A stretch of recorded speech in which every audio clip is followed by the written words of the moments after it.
Kerajaan Perpaduan hari ini mengulangi penegasan untuk kekal bebas dalam mana-mana siasatan yang dijalankan oleh agensi penguatkuasa dan Badan Kehakiman Negara.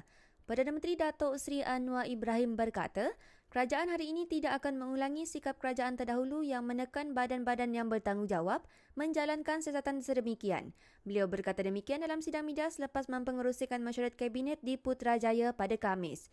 Mengulas mengenai siasatan ke atas bersatu, Anwar berkata, terdapat dua perkara dalam isu berkenaan iaitu laporan polis kepada polis diraja Malaysia serta Suruhanjaya Pencegahan Rasuah Malaysia SPRM dan adalah laporan yang terima selepas mengisi jawatan sebagai Menteri Kewangan.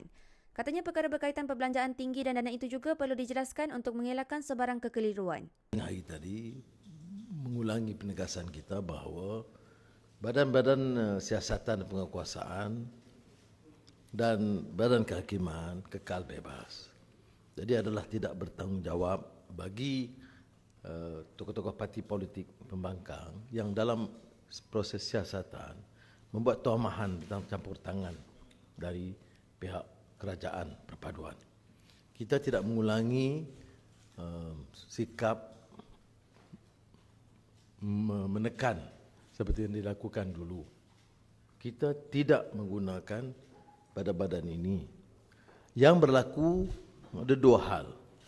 Pertama ada laporan yang dibuat pada pihak PDRM dan SPRM tentang penggunaan wang oleh Parti Bersatu. Kedua, saya menjalankan kerja saya, tugas saya di Kementerian Kewangan dan melihat projek-projek yang mendalam belanja terlalu tinggi tanpa proses tender. Kalau proses tender itu tidak dilakukan umpamanya dan kos itu tidak melambung, itu tidak jadi isu. Ya? Dia bukan kita menghukum sesiapa. Jadi dalam projek umpamanya Jana Wibawa, projek Tebatan Banjir, Jana Wibawa ni semasa PKP. Ya? Perdana Menteri ketika itu dan juga Tebatan Banjir, kita dapati kos itu terlalu tinggi.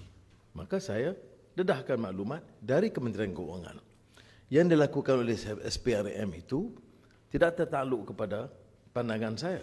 Dia lakukan siasatan yang rapi yang didapati dalam akaun parti dan mencecah lebih 300 juta ringgit.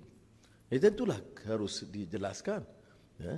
Jadi harus pimpinan parti sekiranya mereka benar bersih seperti mana yang diceritakan, dia kena jelaskan kepada badan penyiasat mengapa dalam masa singkat begitu boleh mengumpul wang sebegitu banyak, dari sumber mana dan kepada siapa. Itu tugas SPRM dan barulah dibawa kepada Peguam Negara ikut proses. Lebih daripada itu saya tidak tahu. Tapi yang nak ditegaskan oleh kami dalam pimpinan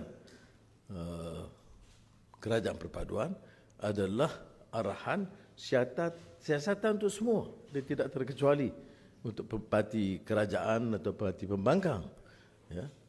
Jadi ini yang diputuskan dan diminta kita tegaskan supaya mengelakkan daripada sebarang kekeliruan.